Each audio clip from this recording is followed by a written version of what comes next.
Hello, everybody, and welcome to another exceptionally exciting episode of Messi Co. I'm Ashley, here as always with my incredible co-host Gian, and there are so many things to talk about. But why don't we start with saying we played a new intro this time? We're still going to be making some edits and some fine tuning, updating it a little bit. But after using that intro all of last season, what are we thinking? New and fresh and exciting, right? Yep. Excited to. We're in the second game, but it's still early on enough to say new season and a lot going on. An amazing game to talk about. I think a lot of interesting points. But yeah. I'm excited to be here. Excited to talk into Miami. Excited to talk with everybody in the chat. So yeah, let's get to it. I'm excited too. We're already getting some good comments, getting people in the chat. What's going on, Boss Daddy? What's going on, Ash? Mike V, Rocco, that is something we will be talking about goalkeepers. We'll be talking about everything in this game. So don't you worry. That new intro fire. Couldn't help but agree. Like we said, we want something that we'll be able to use all season, make sure we include our content. So it's just kind of the start. But glad we got to do something new and fresh. And then a game of two halves. That is not Ash. We're gonna come back to that because you're a smart cookie. I feel very similarly. And even for this one, I went in my bag and I brought some of our cards back. So starting with this, Inter Miami win 4-2 against Orlando City. Match reaction. And man, that's what we got to talk about. Obviously, we're going to talk about everybody.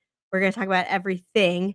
But let's start with just the overall thoughts of the match. And I'll start by saying, the atmosphere again for the second week in a row was electric. Obviously not home games yet because we're waiting for Freedom Park here in Miami, which is going to be awesome.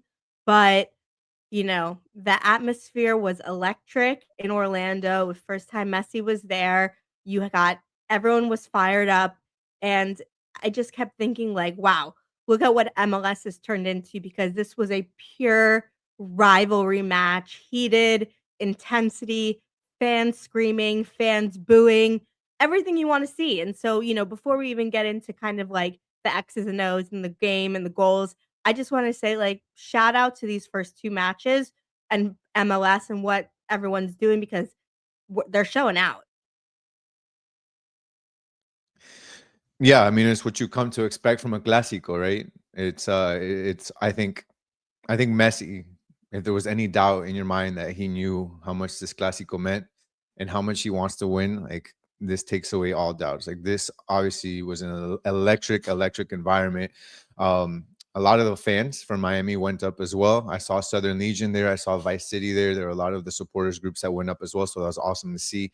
But yeah, anytime these two teams match up, I think it's going to get rough. It's going to get physical, and there are going to be a lot of emotions, and rightly so. And it was the game that you expected it to be from the very beginning. I think, right? A lot of physicality, a lot of goals in this one, and that's something you like to see in any match that's considered a clásico. So I was happy with what I saw from a spectator's point of view, from an entertainment point of view.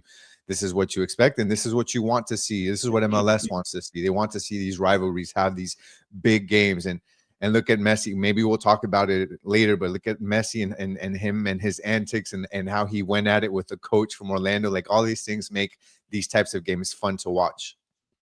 Man, we were seeing like a, a rare version of Messi. And this isn't to say because we can just get to this now because I think it's just what everyone wants to talk about, and it's going to lead us into multiple conversations. Like, did Messi flip the switch? 100%.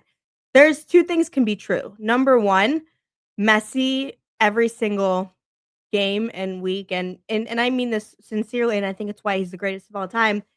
Plays with sincerity, plays his hardest, is talented, cares about winning, cares about doing the right thing. Always, siempre. That is always what Messi is. However, this side of him where you see him antagonizing the players and then going to the coach's bench and be like, "Do you want me to sign the ball? You want an autograph after I just hit an absolute golazo?" And we've completely transformed this game. Talking his shit, really. Uh, man, he flipped the switch and just getting to see we always see him being the greatest of all time, but seeing him mad and the greatest of all time, like I said, that is really a fun thing to watch. Yeah, I honestly, I don't think it's anything new. Like it's something that's become a part of him. I don't remember watching him in Barcelona and seeing him this fired up. Honestly, he's always been somebody, and I think it's part of his Argentinian roots and his South American roots, or being in everybody's ear and um, being the guy that's going to play the mental game as well. That's part, I think, you see a lot in South American soccer, being able to not just physically, but just bother people, get in their minds and that sort of thing. And, I think Messi's always done that in his career, but I think more so now in MLS, you see more of a fiery side. So I wouldn't say it was necessarily this game. I think, man, you constantly see in social media, you see videos of him talking with the referees after, chirping back and forth with players, going after referees after the game, during the game, talking with coaching staff. Like, to me, this game was nothing new. It's seeing him talk with Orlando's coach and asking him if he wants the ball signed, seeing how he talks to the players. It's something that we've kind of grown to expect from him now, and when since he's been here actually in MLS. It's a side of him that's kind of come out even more. I don't know if it's maybe the age, he's getting a little grumpy up there, getting into his 40s. Maybe he's Or that become the he's grumpy old accomplished man. everything and he's like, But I've completed soccer, and now I'm yeah, just, showing you how yeah. it's done." Maybe he feels that. Maybe he feels that he's talking.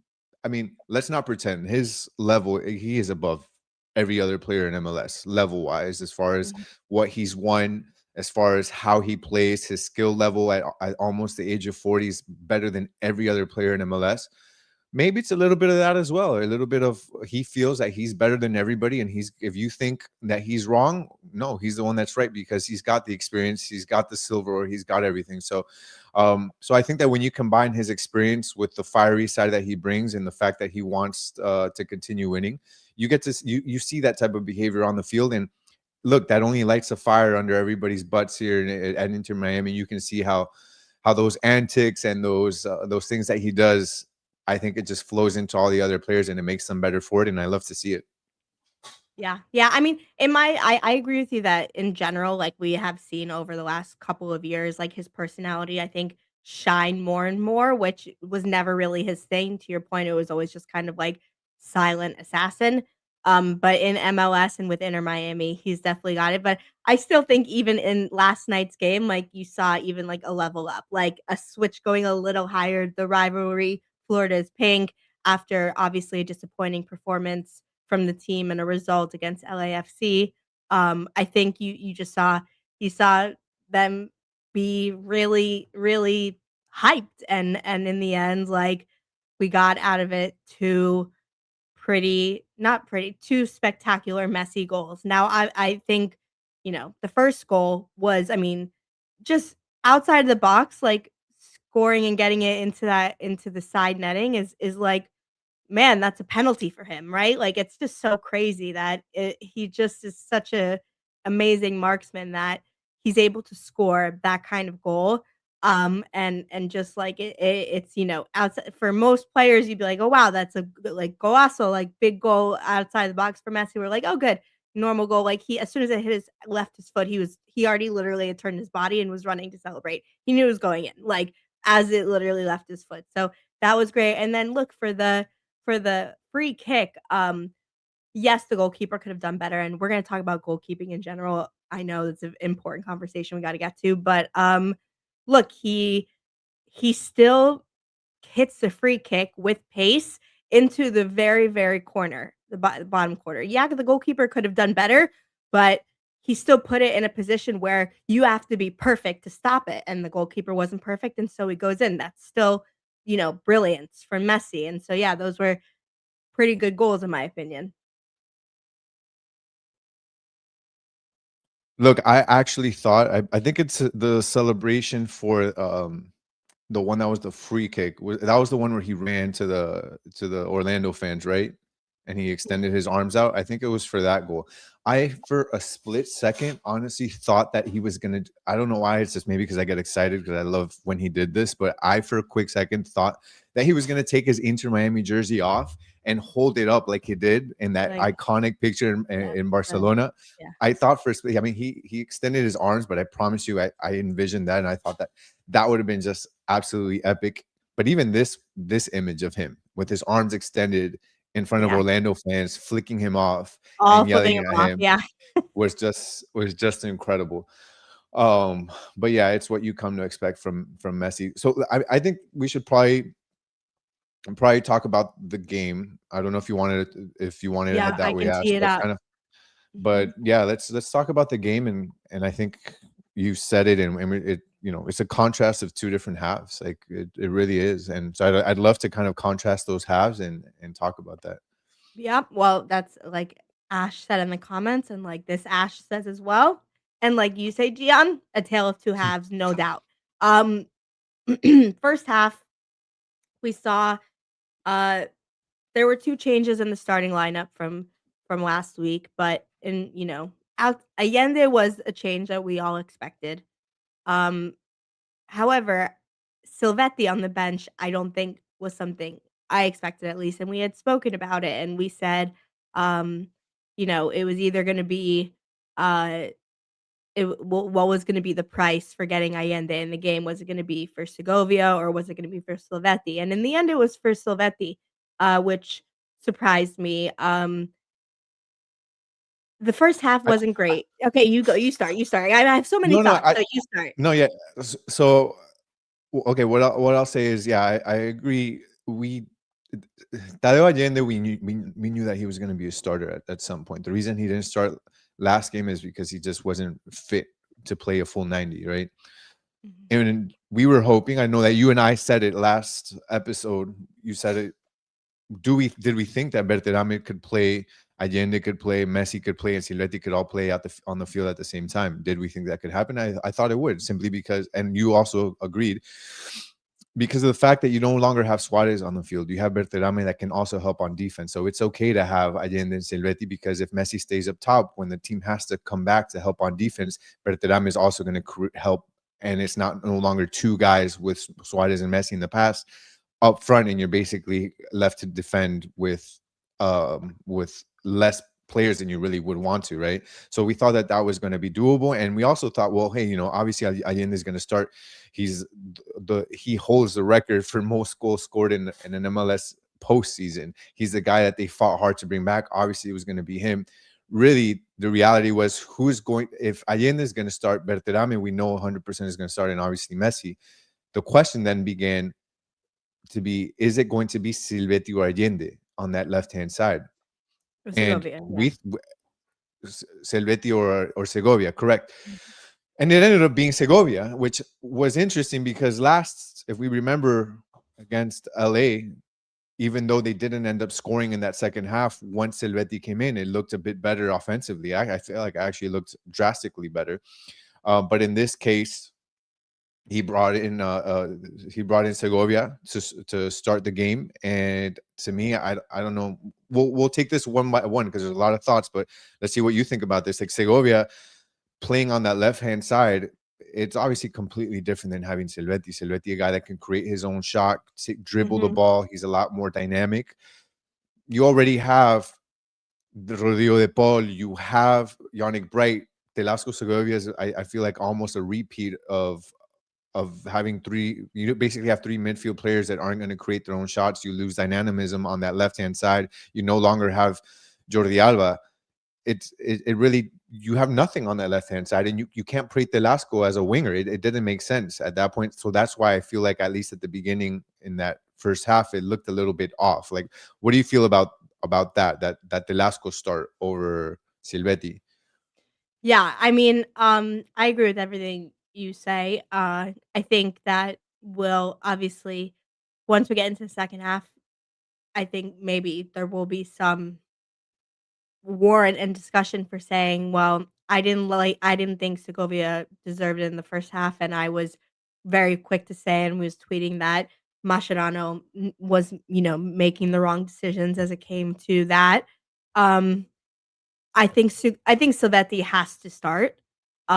Segovia also, as we're going to talk about, he scores, he gets assists, he did all those things in the second half that led to Inter Miami winning the game, and that's you need to get rewarded for things like that when you play that. And so, um, but he wasn't on the same position he was in to start the game. And I see a comment here.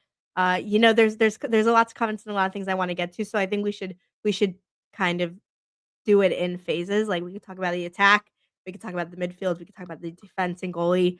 Um, this is the point. Segovia needs to play centrally. He's ineffective in wide areas. Agreed. And so yeah, I didn't think the start. I didn't like the start.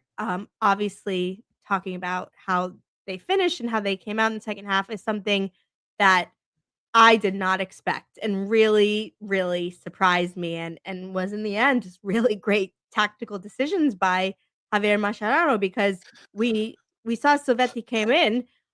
We all thought it would be for Segovia or for maybe Yannick Wright, for example, but it wasn't. It was for Noah Allen at the left back. And so you saw Inter Miami drop to a back three with Mikael as your left back. And man, it really was a surprise. But we saw then a scenario where you had Allende, Bertarame, Messi, and Segovia and Silvetti all starting, and even Rodrigo Paul all starting and all playing attacking, right? And what did it do? It led to 4 goals. Yeah. And before we get to that second half, here's what look. I know it's still early on in the season, and I know people are going to be like, "Look, it was only game 2." I mean, I honestly had issues with game 1 already, and I had people saying the same thing. Hey, chill, it's only the first game. LAFC already had a Champions Cup game that they played. They were already ready.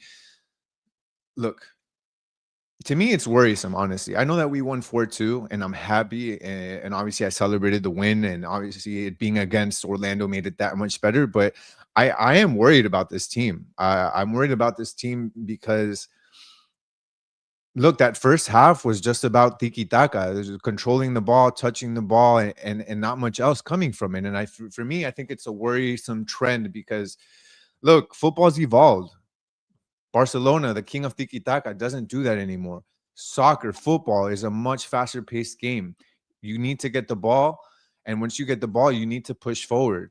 These teams that have given us issues, LAFC and Orlando in that first half before some of the changes that were made, I mean, they play much faster. They don't give a crap about giving Inter Miami possession and them holding the ball because they know that they have enough time to get back because Inter Miami, once they get possession, they're not going to push up and they're not going to with 1 or 2 passes be in ready to attack. They know that they have enough time to sit back, line up however they want to, and be ready to take on any attack from Inter Miami. Inter Miami has there's no sense of surprise. These teams know exactly what they're going to get from Inter Miami when it's just a slow, methodical side to side to side to side, and not much going vertical. And I think that became an issue. And then you have teams like Orlando and LAFC, and others are going to do this as well.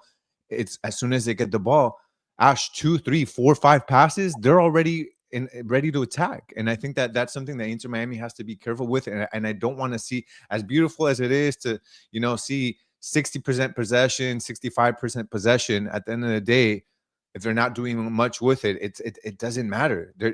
That's not important. And the other thing I'll say is, for me to see Berterame, who was the leading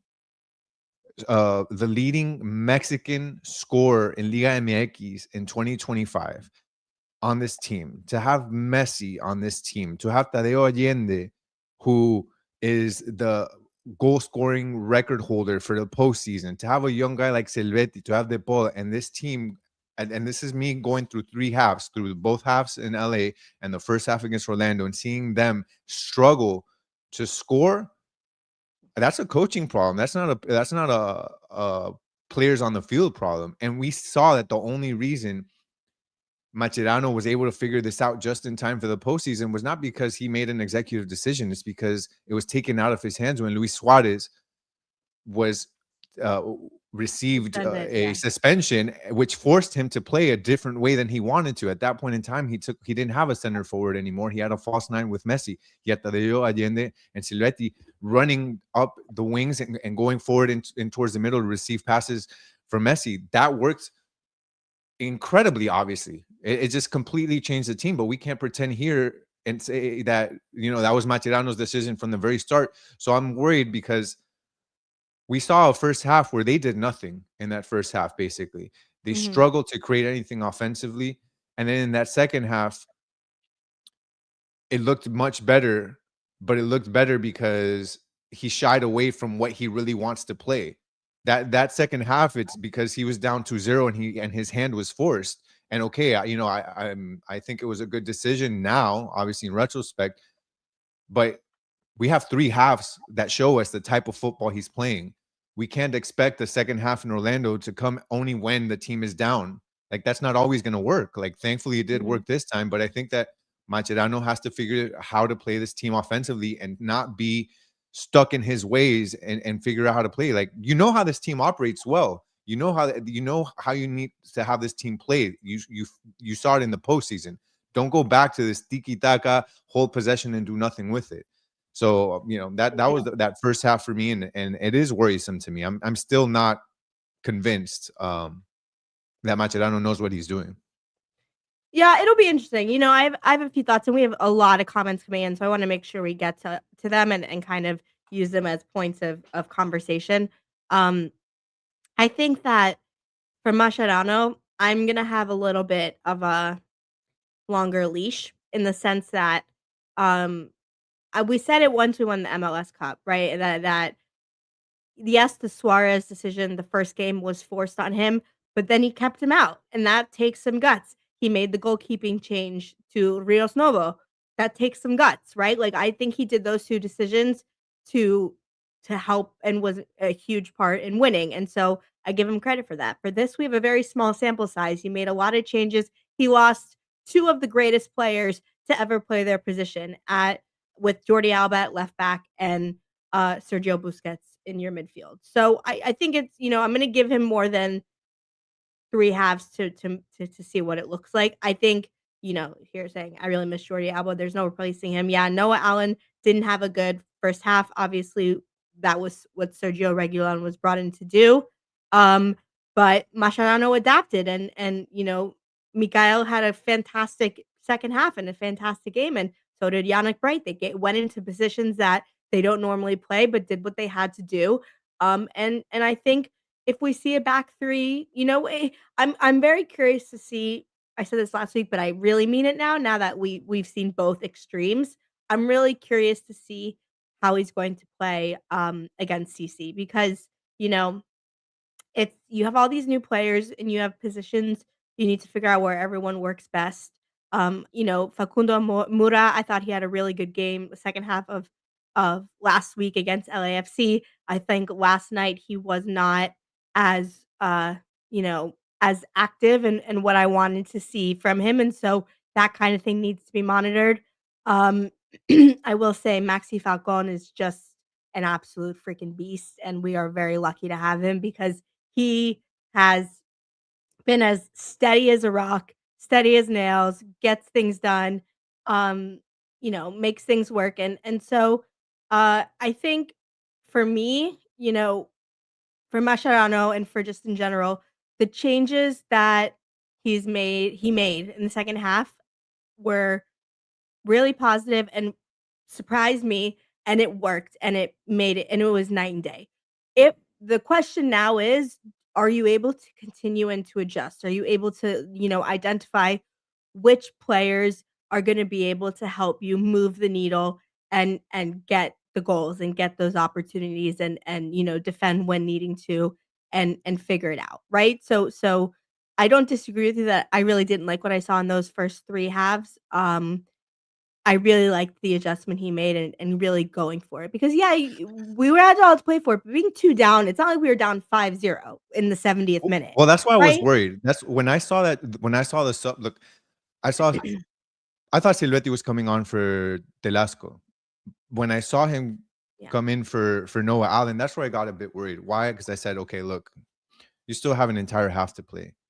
You're gonna sacrifice a defender when this team has been struggling against that counterattack or that fast attack that Orlando brings.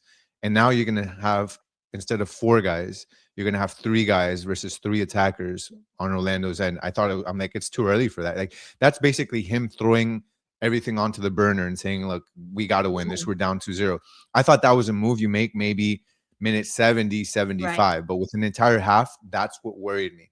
Not that, again, not that Silvetti came on, but the fact that Silvetti came on and Noah Allen was the one pulled out. Now, at the end of the day, it worked. So, I mean, who am I to say anything else? Like, it worked. It worked. But the question is, that was, the observation for me is that was reactionary. Mhm. That's not how he intended to play the game. That was simply Right. reacting, which is a good But now thing that he too, scored 4 because goals and a half, do you think he will now make it a new proactive is the question. well, I just don't think you start the. I don't think he's going to start a game with 3 defenders. I mean, look again, this team, as it did last season, has an issue with counterattacking teams, and every team is going to play into Miami and counterattacking. Basically, that's what it looks like if you go based off of the sample size last season and so far this season. Every team is going to counterattack Inter Miami. So Mhm. the 3 defenders, I doubt it's something that he's going to want to do or he meant to do. He only did it as a reaction. So we talk about in-game changes and reading the game. Okay, I think he did a good job of reading the game, so at least that's a positive. But now he's got to figure out how to make this team play the correct way from the beginning. I don't think it's going to be 3 defenders. That's crazy. You have Reguilon that's coming back, and you have Noah Allen that I think is a good left back. Like, these are guys that are starters, and I think that this team needs 4 defenders. But the main thing is going to be is figure out the attack. That's been the big issue is the attack. And to me, it's been more and more obvious that Silvetti has to start over Telasco, has to start over Telasco for this offense to work. If not, it doesn't work. At least in two games this season, it does not work at all if you don't have Silvetti and Allende on the pitch, in my eyes. Well, I think also I don't disagree with you. I think in terms of like, overall and what you're gonna see for the season in general, it will be a back four. I think until Regulon though is healthy, I think we may see more back three than normal or what it's gonna be in the end because you know, I don't know if you can put Segovia on the bench after he gets 2 assists and a goal in the second half of a game in the last game and was instrumental in winning. Like that part of soccer and football in general is like you reward players with what they do on the field and what they do in practice. And so I don't know if you can just see that and then put him on the bench. I'd say adversely, you cannot see what you're seeing out of Silvetti and not start him. So if it's hard to not start either of them, then I think maybe you see a back three with maybe it will be Noah Allen and Maxi Falcon and Ian Frey or Mura or, Mika like, I think you may see different variations of a back three, and I don't know if it's right or if it's wrong. I think, again, when you have Regulon, it will 100% you're gonna have to figure it out and make some changes, but like, for right now and what I expect to see against DC, I don't know if, I don't know if you don't you kind of like, what's like, strike while the iron's hot, right? Like, you don't wanna I mean, that is such a it was really, like, a wildly different game. I mean, Inter Miami could have scored, like, 7 goals. And this was a point too. I mean, I think I don't disagree with you where they, like, I don't I agree with you, Gian, in the sense that, like, they weren't good in the first half. They did their goalie did have really good saves, and Messi probably normally would score one of those goals. But there was no confidence, and it was tiki taka, and there was no like moment of attack or brilliance that you wanted to see. And Bertarame was not getting in good spaces, was not creating or being dangerous, and that's is on coaching. With the changes though, I think it will be interesting to see what happened, when we have Ayala back. Obviously, condolences to him and his family. His father died, so we're gonna have to wait and see about that. But there's so many unknowns, and I guess for me, I'm just saying, like, the season could have really started with us really behind the 8 ball and a lot of questions being asked, a lot of problems, but whatever they did in the second half and the changes Mascherano made, I mean, the way they celebrated the goals together, the energy, the goals, and, like, it was great. And now it's just a matter of can you continue it? And with that in mind, let's talk about obviously some of the supporting cast, quote unquote, and how they stepped up. Now I only put 3 here.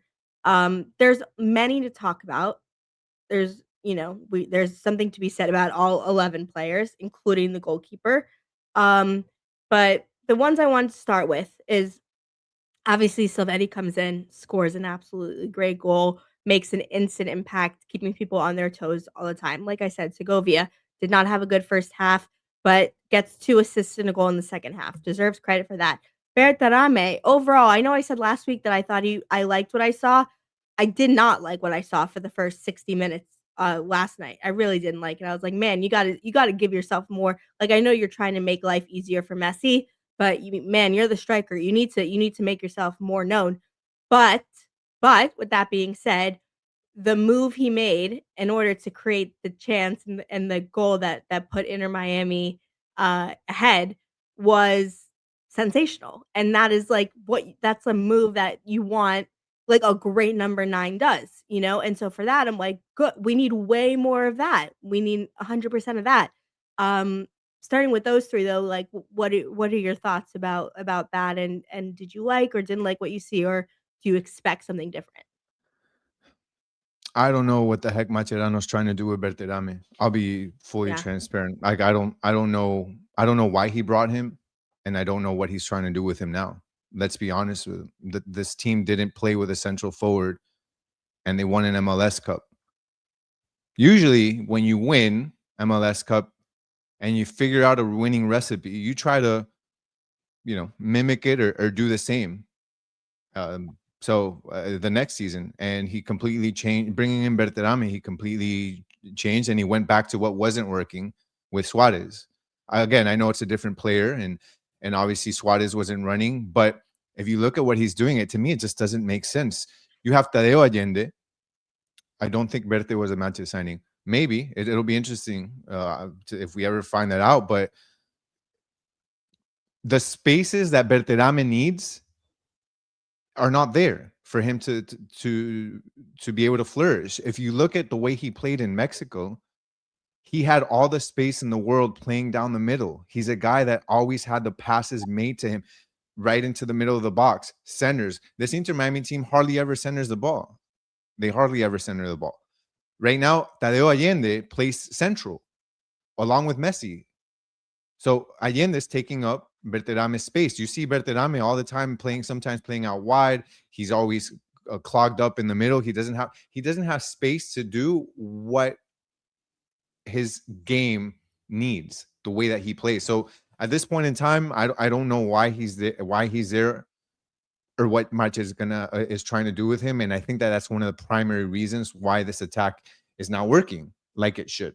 Again, it's Mhm. crazy to say after a 4-2 win, but we have to take into consideration, and I think somebody mentioned it in the comments, the 4 goals came after Orlando parked the bus up 2-0, and Inter Miami brought on another attacker. Like it's a different game. So yeah, Berterame, it's a question mark for me to figure out what. I don't want to blame him for it. I think he's done the That best was of a his sick move ability. though, right? Yeah, no, it was a beautiful move. It was a beautiful move.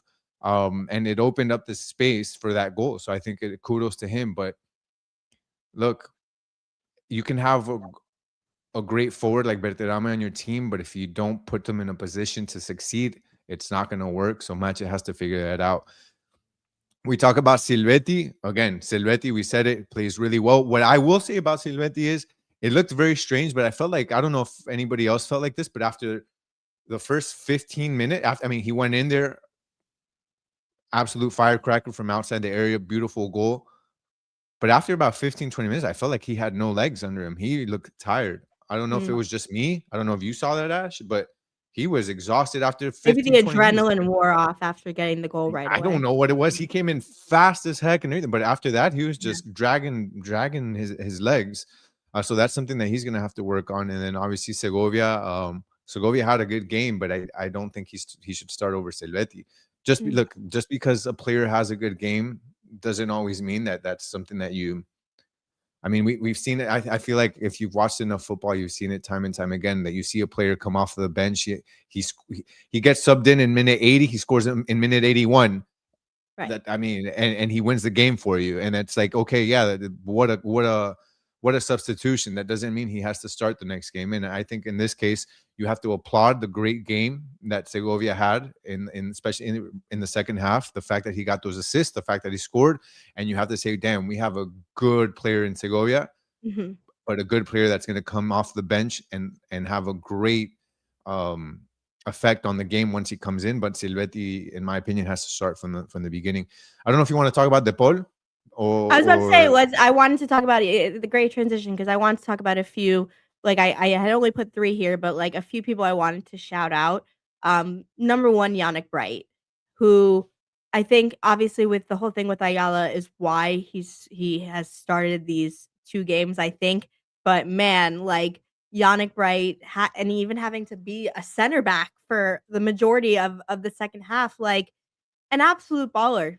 We've been saying this for a very long time. I feel the same way about Ian Frey. I think Ian Frey is a baller too, and we'll see in the end how Mascherano is able to get him in good spaces and use him well. But Yannick Bright was everywhere, played a hell of a game, and just was glue for the team. I would say the same for Mikael on defense. Had to do something he's not normally doing, which is coming in and kind of playing on the left side, left center back, left back really, and was everywhere you needed and like think about the fact that he had run and created that corner off of what would should have been Orlando just getting the ball and the momentum, he was really part of the momentum swing. And so those two to me notably deserve like applause, right? For like what I thought were 2 players who put in a real shift, did what they had to do for the team to get the win. Rodrigo De Paul, I'll start with this.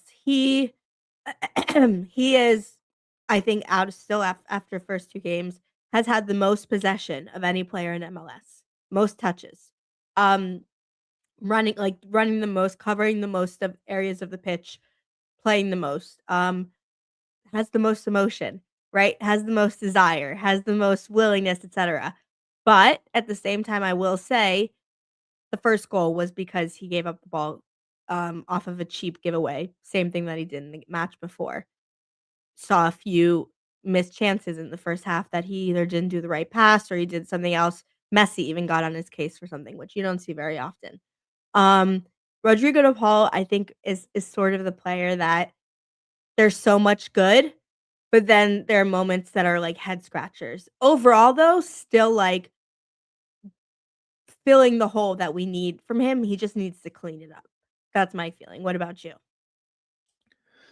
I think Rodrigo De Paul has been really good for Inter Miami these first 2 games. I Oh think wow! he's improved drastically over last season. I think Even he though started both slow he gave last up 2 season. goals. Yeah, well, I think that those are 2 things that he definitely needs to clean up. I think that part of that we're probably seeing more of that than last season is because of the fact that he has the ball more at his feet than he did last season. He's more involved. It's kind of like in basketball where you expect more turnovers to come out of the point guard, the one that handles the ball more. I think if you Yeah. look back at last season, if you can Oh, remember that's a great Busquets, analogy. That's a great analogy, yeah. yeah, if you can remember last season, Busquets also had some turnovers that were uncharacteristic, but the reason that we would see a lot more turnovers from Busquets again is because he was the one that was building out of the back, like De Paul is doing this season. So I think that's one of the reasons that we see, but that's still no excuse. That's something that he has to figure out, especially if he's going to take on that responsibility. And that's something that Mascherano wanted from him, even starting last season, um, because he wants Messi to be on the receiving end and not always the one having to go down and to bring the ball up. Mhm. Because at that point in time, then you don't have a floating Messi in the attack and having to take all of the acknowledgement from the defenders to be able to open up spaces for other players like Tadeo Allende running in or Berterame. So I think this is great to have Rodrigo De Paul a lot more part Mhm. of the build out of this game. It's just those are things like you said. He had the first had the error in both first goals of both of these last games, and I think that that's something he needs to to take care of quickly. But let's not let that overshadow The how good he's good he's doing, yeah. played. Yeah, I mean, he's been very involved. You said it. I don't know if you were stating a fact, Ash, about him having the most possessions, No, no, but that's true. They said it it is on true. the Okay. broadcast, yeah. Okay. So I 100%. I mean, you can see it Yeah. on the field. He has the ball at all times. Now, as he continues to go into this role where he has this much possession, he'll have to get a little better at the passes that he's making. He had some great passes, but there were also some passes that he made that you were like, maybe it's, I think, familiarity and chemistry with some of the players he's passing to now, because you see that he intends that pass is going to go down a certain way, and he thinks the player is going to run a certain route, and the player runs to the right instead of the left, and they don't Mhm. connect on the pass. So I think that with time we'll probably see some of that getting a little better. But I really love what I've seen with him, and I think you also mentioned Yannick Bright. Yannick Bright, I think, has done good. He's done really well, and I think you see a lot more confidence from him, where Him, he is Messi, and not a DePaul are doing yeah. great passes to each No, they're other, like, doing great. they're completely 100%. knowing where they're gonna be, which is impressive for Yannick Bright, because obviously Messi and Yeah. DePaul have been playing together for 20 And plus even years. the confidence with the ball at his feet.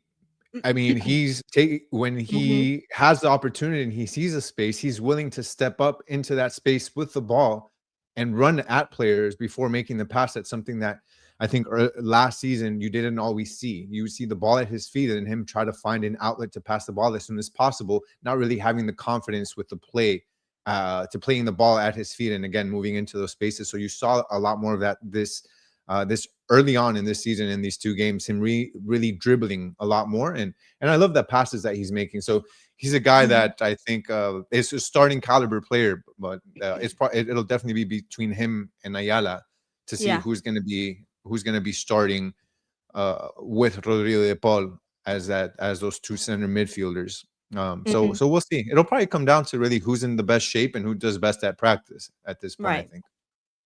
Well, I will say that was such a great analogy, Gian. And while I had thought that Rodrigo de Paul had been good, I was thinking, I was a little bit more on the fence, and you've like taken me off of it, and you're 100% right. Like Rodrigo de Paul has been really, really great, and so I really liked the partnership between him and Yannick Bright early on. Like I said, Messi has played with Yannick Bright for the last 2+ seasons, has played with DePaul for 20 plus years. But Bright is doing his best and doing great 1-2 touches with Messi and with DePaul, and figuring out the spacing that they want to be in, and like it's been really impressive. Yeah. No, yeah, and I think that these are two good points that Guardiola, it's a funny name, Pepto Pepto Bismol Bismol. Guardiola. RDP is being asked to do too much. He's not the passer that Busquets is. He's a progressive carry guy, but we don't have a great progressive passer. So I think that he is being there's a lot being asked of him. And I think that he's honestly, I think he's capable of. Hold it, yeah. I'm not gonna pretend or compare him to Busquets. That would be a disservice to Rodrigo de Paul in the same way that it would be a disservice to compare Noah Allen to Jordi Alba. We're not going to do that. But I think that Rodrigo de Paul has the skill set and the ability to be able to make good passes and to be able to bring the ball up. If not him, who else? And again, you don't want Messi to be the one to have to bring up the ball. So, but yeah, a lot is being asked. And then uh, Tony, yeah, that might be the case, that he may be trying too hard and overthinking some of the passes that he's trying to make simply because he has that pressure on him. So yeah, that could be something in his mind that he'll have to get over quickly and realize that sometimes you don't have to play the sensational pass, play the easy pass, play Right. as opposed to always trying to hit a home run. There are going to be times for Rodrigo de Paul where he sees a Allende or Berterame running into space, or Messi with a perfect with beautiful space right in the middle to be able to create a beautiful pass, and he's going to go for those, even though they may sometimes be difficult passes, but not all the time are those passes going to be there, nor does he have to force that type of pass. Again, sometimes it's just play the open man, and I think that that'll come with time. Yeah. 100%. I think that's, yeah, really good analysis, and everyone putting in really good thoughts about it too. Okay, well, before we get to our last topic, which is like how important is this game going to be in terms of the rest of the season and just like what are we going to see next. That's how we're going to end the show. But before we get to that, I think we've talked at length about all the players, the coaches, the substitutions. I'll really quickly touch on Allende, which is that, especially in the beginning, was making good runs, creating good chances. I think he was got a little bit of a knock, and obviously didn't play. Was had that period of time where he wasn't playing with the team. I'm not worried about Allende at all. Like I think we'll see more of the goals, more of the assists, more of all of that. Like just give it a little bit of time. The last player that I want to talk about, that I think a lot of people have opinions on is our goalkeeper, Dane Sinclair. Now, just to show a couple of comments already that we got earlier in the episode, I'm still up in the air about the new goalkeeper. Not a big fan. DSC and Dane Sinclair may not be suited for this style of football that we play. Rocco. And I'm sure people in the comments are going to tell me now, what your thoughts are on this goalie. I will start with what we initially thought, which is that wow, like Rocco Rios Novo had a phenomenal postseason and did a great job taking over from Mustadi. But we both thought the same thing was like, wow, Inter Miami just got the 2025 goalkeeper of the year from MLS, who's trying to be the starting goalkeeper for Canada. Like that's great. Every position we're trying to be the best at. Like great. Last week, the whole team didn't play well. I think Dane St. Clair had I think one of the goals, a little bit of an error on his part, and it was a bit rocky, and I was like, like needs to get his feet wet. In this first half, you know, we sort of disagree on this, but I would say overall the idea is that like he wasn't giving these bouts of confidence, didn't have that strong hand, didn't do something where you're like, this is zero fault of him. Like he's been great. He's been so like haven't had that. And it was surprising because he was so good last year and in the last few seasons in MLS and for his country. Um, Man, it was pretty surprising. In the second half, he made I would say two really really good saves, like really good saves that were like, oh, that was really important that you did that and allowed Inter Miami to continue with the momentum and keep scoring. Um, a good finish, but not a good start. What are your thoughts about him? And do you think it's too small of a sample size? Do you think it was nerves? Do you think it was adjusting to the people he's playing with? Do you think it was that the defense was like a lot of things? Meaning, like, was it the chicken or the egg? Was it the surrounding and the situation and the teammates, or was it him specifically that has kind of led to this rocky start? So I know I asked a lot there, I said a lot there, but yeah, trying to No, set no, the I stage. no, that's perfect. I have several points. One, I'll start with this. Look, and I'll bring this comment up. I'm old school. This is from Harold. I'm old school. I ride or die with the keeper that won us the MLS Cup, Rocco Rios. I bring that up because if we can remember one of the episodes that we did before the season started, we were talking, I believe it was actually breaking news Yeah, on the show, yeah. during the on the show that St. Clair was coming. And then we talked a little bit about it. And then we talked on the following episode about it. And I remember looking at the statistics of St. Clair and looking at Rocco Rios Novo. And I was honestly like, okay, cool. Like you're bringing in, quote unquote, a really great goalkeeper of the year. Yeah, I mean, who would say no to that? But then when you look at the statistics, I felt like Rocco had a better season than the quote Mm. unquote best keeper in MLS. And I would have done the same thing. If you win MLS Cup with a keeper that did very well, I wouldn't have changed it. So I'll just make that point and say I agree with that. And I said that in the episode that I personally would have stuck with Same Rocco. point. I'll say that. Here's the other thing. In regards to actually how do I feel like St. Clair is doing, I'll say this. When I think about Inter Miami and them losing that first game and then going down 2-0 that first half, my first thought is not the goalkeeper. Like that's Mhm. not the first. Okay, we can analyze the goalkeeping. Yes, we can. But the first thought of why is this happening? Why did we get scored on 3 times against LAFC? Why did we get scored on 2 times in the first half against Orlando? My first thought was not, damn the goalkeeper. Oh my goodness, the goalkeeping. My first thought was, for real, all full transparency, my first thought was, this team continues to struggle against fast teams that counterattack with 2, 3, 4 passes and are already in the final third. Inter Miami needs to figure out what the heck they're going to do with that, because this isn't a new problem. This is a problem that stems even from last season. They suck at defending the counter attack against fast attacking teams. That was my first thing. Meaning, it's not the goalkeeper. It's the positions they put themselves in, losing the ball at inopportune times, losing the ball on their own half, silly errors, and then not knowing how to get back in time to be able to stop a shot from point blank in the goal and getting scored on. That was my first thing, not goalkeeping. So I want to make that clear first. So I have not blamed any of these issues on St. Clair. Now, with the same hand, I can look at St. Clair and I can deduce that, okay, there have been errors. There have been errors. But if we look at the LAFC game, what's the only error? The second goal. In my and that's debatable. But when he comes out and Buonga lofts the ball over him, okay, I'm going to say that was an error. He shouldn't have come out. But at the end of the day, why did he come out?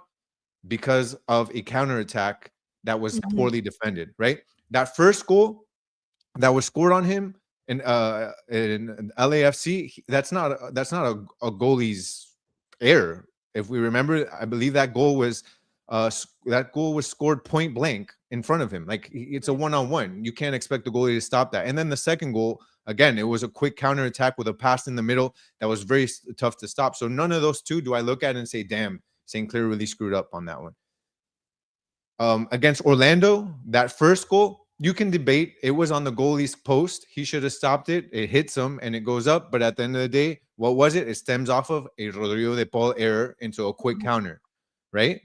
And then the second goal against Orlando was, by Orlando is not a goal.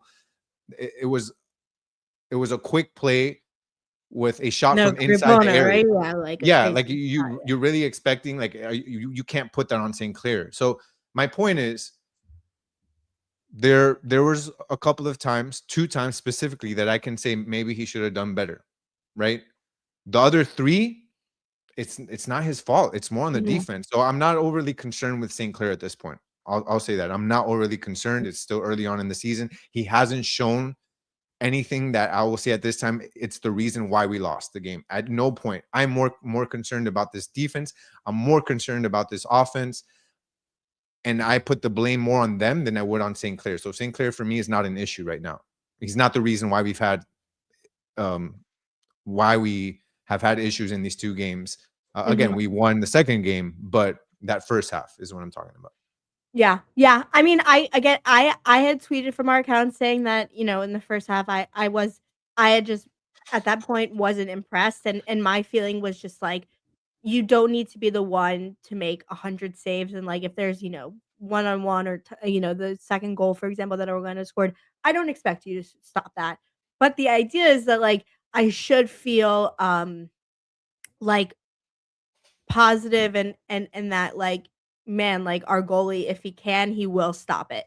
And I was not feeling that level of confidence. I will say, in the second half, had a couple really good saves where I did feel the confidence and I did feel better about it. And similarly to what I'm saying about Mascherano and about certain players, where that, like, I didn't like what I saw the first 3 halves, but then they made adjustments and they delivered when they needed to, and it led to Inter Miami winning.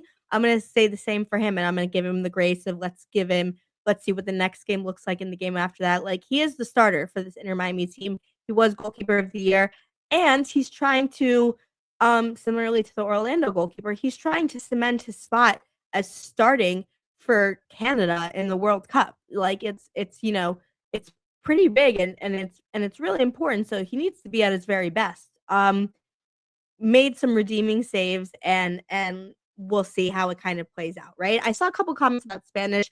I will say this. There's 2 points. Number one, yes, they all speak Spanish, but Noah Allen speaks English, Ian Frey speaks English, Yannick Wright speaks like, and they all know English words. Like I'm sure they like, and I'd say conversely, for someone who's played soccer in North America at a really high level for his whole life, not the first time Dave St. Clair has had teammates who only speak Spanish. I can promise you that. And I'm sure there are very common words that they all learn and play, and they practice together every single day. And I don't think language barrier, whether it's like derecha, like sigue, all these words, like he knows. I'm sure he knows, and I'm sure they say come or back or I got it or whatever. Like they all understand that. I'm not worried about that. No, yeah. I'm not going to report this as fact, but a quick Google search says that St. Clair is taking Spanish lessons. So Exactly. So I mean, problem solved. But in all seriousness, like I'm sure both them, just like Messi's, and you never see him speak English, whatever. He knows English. I'm sure has had to communicate with people at Inter Miami and people in America in English. They can do it. That is not my concern. Um, yeah. it's the strategy and the play and the positions that he's getting put in that makes you worry.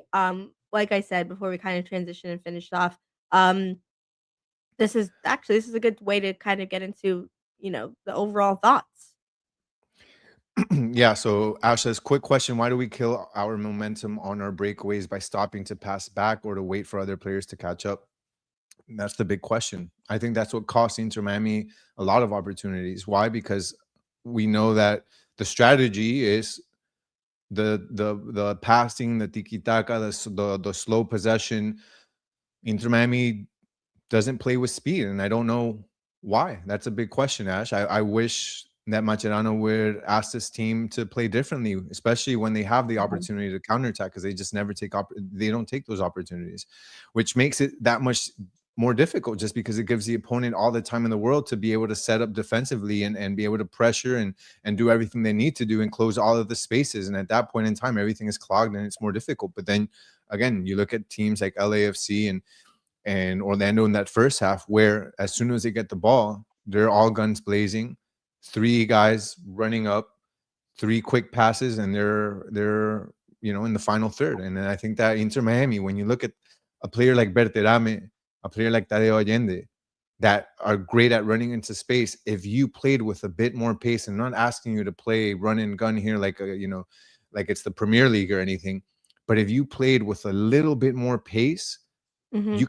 this team could take advantage of Berterame and Allende, and especially if Silvetti is in there as well. Imagine those three guys. As soon as you get the ball, Rodrigo de Paul gets the ball, gives it to Messi, and those three run into space.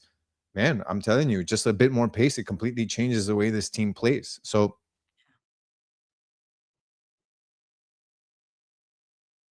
I don't know. Both DSC and Berterame need time. Even top players like Mbappe and Alvarez, etc., needed time to adjust to the new team. I agree. I agree that Mhm. players need to build that chemistry, especially going on to a new team, especially a team that has a lot of new faces in it, Yeah. a team that's trying to play differently. Obviously, they're not playing the same style that they played in that postseason. But another thing is true is in order for those players to adjust to the new team, the coach needs to find a way to have them I think in the right spots. Now obviously goalkeepers it's a bit different, but talking about Berterame can scored I think it was 28 goals in across all competitions in Liga MX last season. Mhm. I mean, Right. he they need to make sure that Macherano needs to make sure that he is able to play in the right spots so that he can actually score goals. We look at, for example, you talk about players, you named it, Alvarez and Mbappe. Think about Ibrahimovic when he was playing for Barca and he had Pep Guardiola. Ibrahimovic, in a recent interview, was talking about that whole issue that he had there and why he ended up leaving, because he told Guardiola, I'm a player that needs space. You keep clogging the center up with Messi. I can't play like that. I don't have the space to do what I do. And Guardiola, which I hope Macherano doesn't do. Guardiola was hard headed and said that's how we play. And Ibrahimovic ended up having problems. Ibrahimovic ended up getting benched 3, 4, 5 games in a row and ended up leaving. I hope that doesn't happen again, in this case with Berterame and Mache. Mache needs to understand that Berterame needs space to order to operate and to be able to do what he does best. So Yeah. we'll have to see what happens with that. 100%. No, I think it's a good point, and I think that's a really great way to transition to our last point of the day, which is what is it gonna look like moving forward? You know, how important was this win? I will say to finish out the show, I mean, first of all, shout out to everyone who's participated. We have had an hour of constant, participation, great comments, great points, great questions, just, like, really, you guys are awesome, and it's been really fun, and I think warranted because last night's game was all of the things. There was so much to talk about, so much to see, such a spectacle, and it deserved to get this type of show. And so I'll finish off with, like, how important is this win for the season, and will the team continue on this path and be able to, maximize the momentum switch, right? Because we were 45 minutes away from basically being, like, on fire. Everyone's saying all these expensive players that we signed, like Bertarame, like, Dane Sinclair, like, players not playing good at all. Inter Miami losing, multiple goals each game, 0-2 to start the season, still a month away from playing their first home game in all of these tournaments, World Cup coming, etc. There was sound the alarm everywhere. But the second half was something completely different. Scored 4 goals. Messi talking his talk, gets 2 amazing goals. Totally the atmosphere, the energy, the team camaraderie, amazing. Is it going to continue on? And how important just was this to be able to get our feet back to level and kind of reset as a team and remember, like, oh yeah, we're the best team in MLS. Like, we're the best team, some would say, in North America. Like, we have the greatest player of all time. We are gonna win. And this was just a reminder of that. Yeah, I think this game was very important for us to win, for Inter Miami to win. Imagine losing against LAFC in prime time in the first game of the season against a team that's supposedly you're probably your biggest foe, your biggest hurdle to winning MLS Cup, losing to them, and then coming back and losing against your biggest in-state foe, El Clásico, a game that is a meaningful game. I think that would have been disastrous for the team, bro, both from a moral perspective and obviously starting off 0-2. That would have been awful. I think demoralizing as well. So I think that it was pivotal and important and great to have this result to come out and win 4-2 and now be 1-1 on the season. But I think what's more important than that is Materano understanding what works and what doesn't. And I think we've seen what works and what doesn't. And I hope that he learns and he's able to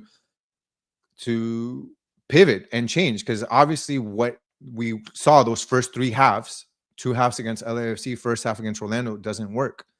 Mhm. Having Allende take up the space that Berterame takes up, having Messi take up that space, having Telasco Segovia play as a left on that left side doesn't work. Having, there are different things there that I think Macherano Mhm. has to take from that game, learn and change. It's early on in the season, still plenty of time to learn, plenty of time to get acclimated. But I think in two games, it's very clear what's not working. And I think that's what's most important moving forward, is that he's able to take that from this game and adjust appropriately. Why? And I'll say this, look, we've heard a lot of talk about it's early on in the season, but it's early on in the season when you talk about MLS Cup, when you talk about Supporter Shield. It's not early on in the season when you talk about Champions Cup. Right. And we have to remember how important this season is and how much we've been sold on the idea as fans, as media, that this team is going to win multiple trophies this season, that MLS Cup is not enough this season, that winning a Champions Cup is the goal this season. And if winning Champions Cup is the goal this season, figuring this out like you did last season just in time for MLS Cup is not enough. Mhm. You're not going to win anything if you figure it out just in time for MLS Cup like you did last season. 2 games in, you need to figure it out by game 3. No more pushing something that doesn't work. No more trying to play with 2 forwards up front. No more trying to play with Segovia as a winger. No more trying to figure out that this team without an active Silvetti getting a lot of minutes. No more. There's no time if you want to win Champions Cup. And if Mascherano is stubborn and decides to continue playing with what he thinks works best, again, in these first 3 halves that we saw this season, then we're not winning Champions Cup. And so that's important. Learning lesson. If Yeah. he learned, good. 100%. I 100% agree. I think you said it perfectly. Getting competitive and making sure you stay competitive early on and fix your issues is super important for this team. And 100%. Like I think 100%. Look, I thought even though the first half was troubling and there are questions that have to be answered, changes that have to be made, I'm very looking forward to seeing what that looks like with DC. We're also obviously we're working on getting back Ayala and Regulon, which are going to be two incredibly important people for this team and how the team plays. Um, but I'll just say last night was a real joy to watch as a fan of soccer and as a advertisement these last 2 weeks as an advertisement for MLS. Obviously we see Messi. We've had the pleasure of seeing him, uh, you know, so close these last couple of seasons.